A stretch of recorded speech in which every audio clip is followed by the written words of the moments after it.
अस्सलाम वालेकुम दोस्तों, मैं मोहम्मद शहबाज अपने वीला के साथ आपकी खिदमत में हाजिर हूं। मेरी आप दोनों दरखास्त कि जिन दोस्तों ने अब तक मेरे चैनल को सब्सक्राइब नहीं किया, प्लीज सब्सक्राइब करें, लाइक करें, दोस्तों में शेयर करें और बेल आइकन तो लाजमी दबाएं ताकि बर वक्त मेरा वीला आता पहुंच सके। पंजाब गवर्नमेंट अच्छे अच्छे काम कर रही है, लेकिन मेरे ख्याल में हमें आदत नहीं थी चीज़ों को डॉक्यूमेंट करने की, या हमें आदत नहीं थी कि हम लाइन में लग के अपनी बारी का इंतजार करें, या हमें आदत नहीं है कि सारे काम जो प्रोसीजर के मुताबिक होने चाहिए, सारे स्टेप्स हमें फॉलो करने चाहिए। तो हम में से हर कोई बंदा, मैं हूँ, आप हैं, चाहे कोई और है, जल्दी का शिकार है। और जब हम बैंक में जाते हैं, जब हम लेट्स से कि और हमने काम करने होते हैं, तो हमें सिर्फ ये होता है कोई रेफरेंस मिलना चाहिए ताकि हमारा काम जल्दी से जल्दी हो जाए। उसके बाद पता नहीं लोगों ने क्या करना होता है। मैं अक्सर औकात देखता हूँ जब कभी ट्रैवल करता हूँ, तो यही पाकिस्तानी बाहर जब जाते हैं तो लाइन में लग के अपनी बारी का इंतजार भी करते हैं, लाइन में लग के अपने बोर्डिंग पास जो है वो लेना तो उसका इंतजार भी करते हैं, लाइन में लग के जब चेकिंग वगैरह कंट्रोल पुलिस करती है या बॉर्डर पुलिस करती है तो वहाँ वेट करते हैं, जब स्टैंप एंट्री का लगना तो वहाँ पे भी वेट करते हैं। लेकिन जो ही ये लोग पाकिस्तान वापस आते हैं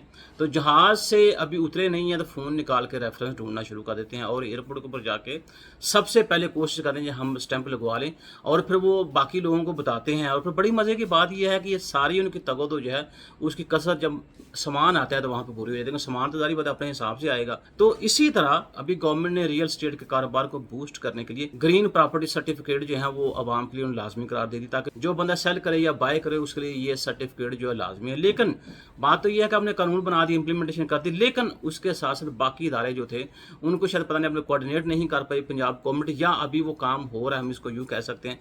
लेकिन बात यह है कि ये जो ग्रीन प्रॉपर्टी सर्टिफिकेट है ये आम आदमी जो है वही जिसने ज़मीन बेचनी है या खरीदनी उसके लिए अजाब बन गया, क्योंकि अमलन देखा जाए तो ये कारोबार ज़मीन की खरीदो फरोख्त जो बिल्कुल बंद हो गई। क्यों? उसकी वजह ये कि एक तो सर्टिफिकेट के लिए बायोमेट्रिक तस्दीक चाहिए, आपको रिकॉर्ड की जांच पड़ताल भी चाहिए, आपको दीगर कार्रवाइयाँ बार बार आपको राजी सेंटर खींचती हैं और राजी सेंटर जो है वहाँ आपको चक्कर लगाने पड़ते हैं।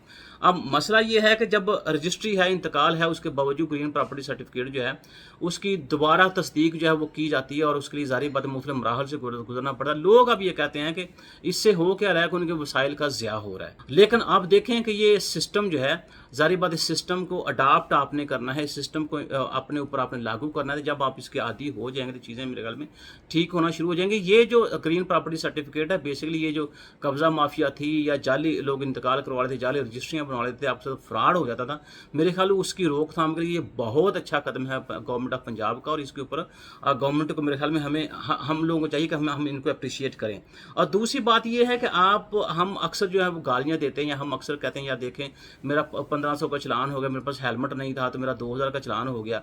देखिए अगर वो हेलमेट की इम्प्लीमेंटेशन की है तो वो आपकी बचत के लिए की है कि आपको कल कला को जैसे मोटरसाइकिल वाले एकदम से आ लगते हैं आपका एक्सीडेंट वगैरह हो, बाकी अल्लाह की तरफ से अगर प्रोटेक्शन हो तो सारी चीज़ें ठीक है। लेकिन उसके बावजूद इंसान को भी तो चाहिए कि वो अपनी प्रोटेक्शन का ख्याल खुद भी रखो। अगर हेलमेट है तो वो आपके लिए है। और हम बड़ी मजे की बात देखी, मैं अक्सर का देखता हूँ मोटरसाइकिल वालों को कि हेलमेट जो है वो होता है उसको पहनते नहीं है, सामने रखा होता है तो सिर्फ दिखाने के लिए हमारे पास हेलमेट है। तो जब आपका रवैया इस तरह का होगा तो फिर मेरे में सख्ती जो है वो तो बारहा की जाएगी, और सख्ती से ही चीज़ें जो हैं वो ठीक होती हैं। हम अक्सर का एग्जांपल देते हैं उसकी यूरोप की या गल्फ़ कंट्रीज़ की, या हम यूके की एग्जांपल देते हैं या अमेरिका की एग्जांपल देते हैं। तो बात ये है कि वहाँ लॉ को लोग फॉलो करते हैं, और कोई बंदा लॉ को फॉलो नहीं करता तो उसको कड़ी से कड़ी सजा दी जाती है ताकि उसको इतना याद हो। मुझे याद है मैं फ्रांस में था, तो आप जब ट्रेन होती है उसमें जब सफ़र करते हैं तो वो आपको एक कार्ड देते हैं। अब हमें कार्ड तो हमने ले लिया कि हमें किसी ने ये नहीं बताया कि भाई हर बार जब अपने ट्रेन के अंदर आपने दाखिल होता है कार्ड को आपको पंच करना होता है, पंचिंग मशीन उसके अंदर लगी होती है। तो हुआ जनाब क्या कि हमने कार्ड तो ले लिया लेकिन वो कार्ड पंच नहीं किया। तो एक दिन पुलिस ने पकड़ लिया हमें और उन्होंने कहा जी आप कार्ड, मैंने कार्ड निकाल के दे दिया, तो कहते हैं कार्ड आपने पंच नहीं किया, हम आपको 52 यूरो जो जुर्माना करें। मैं कहा जी हमें तो किसी ने बताया ही नहीं। तो कहते हैं जी आपको खुद भी तो सेंस से काम लेना चाहिए, अगर कार्ड आपने लिया है तो ये कार्ड आपको पंच करना पड़ेगा। तो वो 52 यूरो जुर्माना पे किया। फिर मैंने स्कूल में आके बात की, स्कूल ने कहा जी हम आपको, इनका एक पैकेज होता है वो 52 यूरो का, तो उसमें 60% स्कूल ऐड करेगा, 40% आप ऐड करेंगे, तो वो हम कार्ड आपको पूरे महीने का बनवा देते हैं। तो उससे ये कि फिर पंच करने वाली जो है ना प्रॉब्लम वो आपके ऊपर लागू नहीं होगी। तो वो जुर्माना 52 यूरो इतना ज़्यादा था कि फिर मुझे वो कार्ड भी बनाना पड़ा, और फिर जारी बात है मुझे वो याद भी रहता था कि मैंने पंच करना है, हालांकि पंच करने की ज़रूरत नहीं थी। तो ये जो चीज़ें हैं ये जारी बात है आदी बंदा होता है वक्त के साथ साथ, और रवैये जो है उनको चेंज करने में बड़ा टाइम लगता है। जारी बात है कोई भी कौम जो है वो इतनी जल्दी से तरक्की तो नहीं कर जाती, वो तरक्की जब रवैयों के अंदर होती है तो फिर ही बात आगे बनती है। अब देखिए जैसे पंजाब गवर्नमेंट ने कैफे और फूड आउटलेट्स के ऊपर 8% सेल टैक्स लगा दिया, हालांकि पहले 5% था। मैं कुछ ऐसे रेस्टोरेंट के नाम को गिन के बता सकता हूँ, यकीन कीजिए जब भी कभी खाना खाने गए तो कहा, मैंने कहा लाओ भी मशीन के कार्ड उसके ऊपर स्वैप करना है, सर हमारी तो मशीन खराब है। बल्कि एक रेस्टोरेंट जो था उसके ऊपर तो ये हुआ कि हमने खाना खाया, 2-3 मेरे दोस्त थे, तो मैंने कहा जी वो कहते सर कैश, मैं कहा मेरे पास कैश नहीं है, तो कहते सर हमारी तो मशीन खराब। मैं कहा यार ऐसा करो फिर मुझे बताओ कि बर्तन शर्तन कहाँ धोने, फिर मैं तो चुके पैसे नहीं लेके आया। सर ऐसा करें आप फलां ATM से निकलवा लें। तो मैं कहा यार आप ऐसा क्यों नहीं करते कि आप अपने पड़ोसी की मशीन ले आए, तो मैं उसके ऊपर कार्ड स्वैप कर देता हूँ, आपको पेमेंट कर देता हूँ। यकीन नहीं कीजिए कुछ थोड़ी देर बाद वो मशीन नीचे से उठा के तो मेरे पास लेके आ गया था। तो ये जो रवैया है, इस रवैये को चेंज कैसे करेंगे आप? इसके लिए एजुकेशन की जरूरत है, क्योंकि टैक्स जो है वो 5 से आपने 3% कर दिया, लेकिन लोगों का रवैया जो है उसको भी चेंज करेंगे, तभी पंजाब गवर्नमेंट को मेरे हम जो रेवेन्यू बढ़ाने के लिए इन्होंने अपना रेस्टोरेंट्स और कैफे बार्स के ऊपर या कैफे और फूड आउटलेट्स के ऊपर जो सेल्स टैक्स 5% बढ़ा के 8% किया, और उसका मकसद तभी पूरा होगा जब लोगों को भी इस चीज का शऊर देंगे कि जनाबे वाला आप टैक्स पे करें। यकीन करें बहुत से ऐसे बड़े बड़े बेकरीज हैं, इसी तरह बड़े बड़े कैफेज हैं, बड़े बड़े रेस्टोरेंट्स हैं जहां बड़ा वाज़ेह करके लिखा होता है ओनली कैश। तो ये सारी चीजें कैप्चर करने की गवर्नमेंट ऑफ पंजाब को जरूरत है, तो इस तरफ भी मेरे ख्याल में तवज्जो देनी चाहिए। अब वफाकी गवर्नमेंट में जनाब वज़ीर खजाना साहब कह रहे हैं कि हुकूमत मजीद 28 रियासती इदारों की निजकारी के हवाले से बड़ी ही मोटिवेटेड है और बड़ी एक्टिव हुई है। अब PIA जो है वो आपको पता है किसको इन्होंने बेची है, उससे पहले कुछ बैंक्स थे जो इन्होंने प्राइवेटाइज किए है। उसके बाद आप देखिए पाकिस्तान के अंदर खासकर पंजाब के अंदर एजुकेशन जो है उसको भी ये प्राइवेटाइज करने जा रहे हैं, और उससे पहले जो हेल्थ सेक्टर है उसके अंदर प्राइवेटाइजेशन जो उसका अमल इन्होंने शुरू कर दिया है। तो अब जब आपने जो कि हॉस्पिटल प्राइवेट किए हैं तो वहाँ जाके आप देखिए कि उसकी वहाँ पे फैसिलिटी का क्या आलम है। तो एक जो बड़ी बात है वो शायद पता नहीं छोटा मुंह बड़ी बात हो जाएगी कि एक छोटी सी चीज समझ नहीं आती कि क्या अपने एसेट्स बेच के आप तरक्की कर पाएंगे, मेरा नहीं ख्याल। हाँ जो बड़े ही सफेद हाथी हैं उनको प्राइवेटाइज करना समझ में आता है, लेकिन अगर हमने यही सिलसिला रख लिया कि हेल्थ सेक्टर उसको प्राइवेटाइज कर दो, एजुकेशन सेक्टर जो वो भी प्राइवेटाइज कर दो, कॉलेजेस प्राइवेट कर दो, यूनिवर्सिटीज प्राइवेट कर दो, तो उससे बेहतर नहीं कि हम दूसरी तरफ अपनी एनर्जी लगाएं।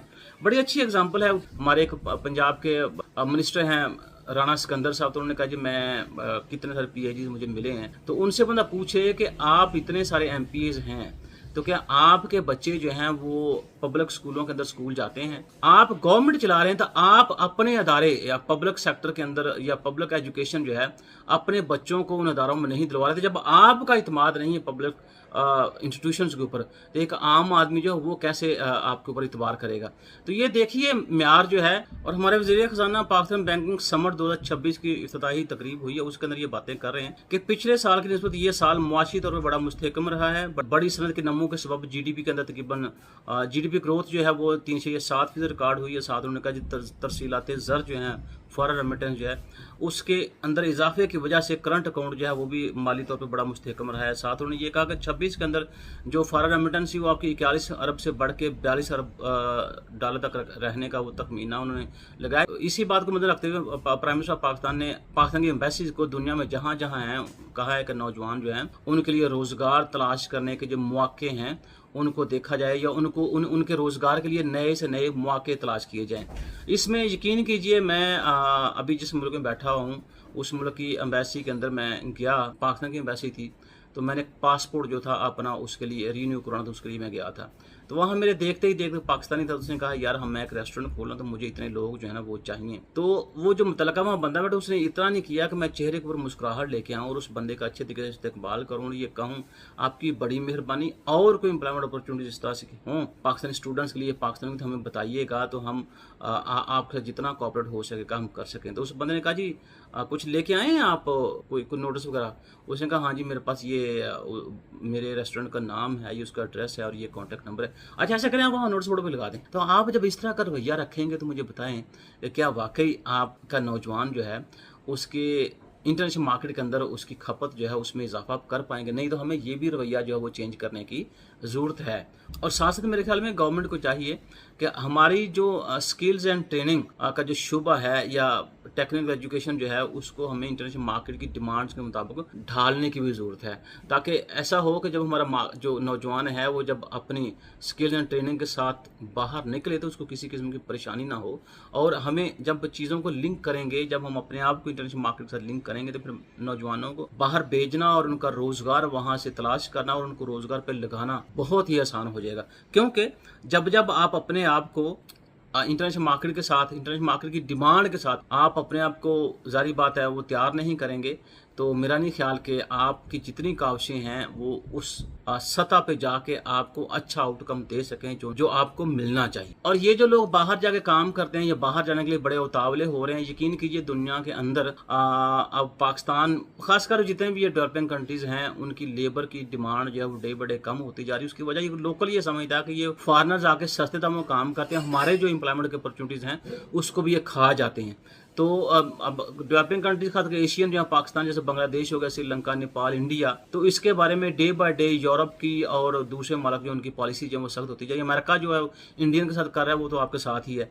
अब अगर आपको असैलम चाहिए कहाँ पे, बरतानिया के अंदर, तो उसके लिए आपको कम से कम 10,000 पाउंड जो है वो अदा करने होंगे। उसकी वजह ये है कि उन्होंने कहा जी उन्हें मुलाजमत हासिल करने के बाद अपने रहायश और मावनत पर आने वाले अखराजात के तकरीबन इतने पैसे बनते हैं। और ये नई शराइत जो है आइंदा इमिग्रेशन एंड असाइलम बिल जो उसका हिस्सा हों। और इसमें भी अब देखें हम बड़े खुश होते हैं कि पाकिस्तान ने ईजाद अमेरिका में, पाकिस्तान ने ईजाद यूरोप में या पाकिस्तान ने ईजाद यूके में, वो लोग जहाँ बैठे हुए जारी अगर उस गवर्नमेंट का हिस्सा हैं तो वो उस गवर्नमेंट का रोल जो है उसको प्रमोट करेंगे, उसको प्रोटेक्ट करेंगे, बल्कि हमें नहीं करेंगे। और होना भी ऐसे चाहिए। और ये जो शर्त है उन पनाह खजीनों के ऊपर जी लागू होगी जिन्हें बरतानिया में काम करने का हक हासिल है। तो इसका मतलब ये है कि आपको मुकम्मल तौर पर यह परमानेंट रेजिडेंट आप चाहते हैं तो आपको ये पैसे अदा करने होंगे।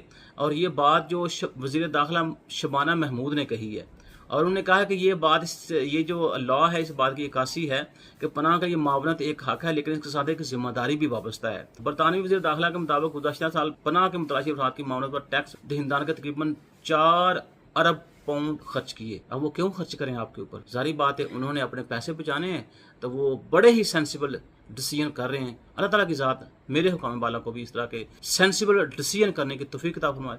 पाकिस्तान जिंदाबाद।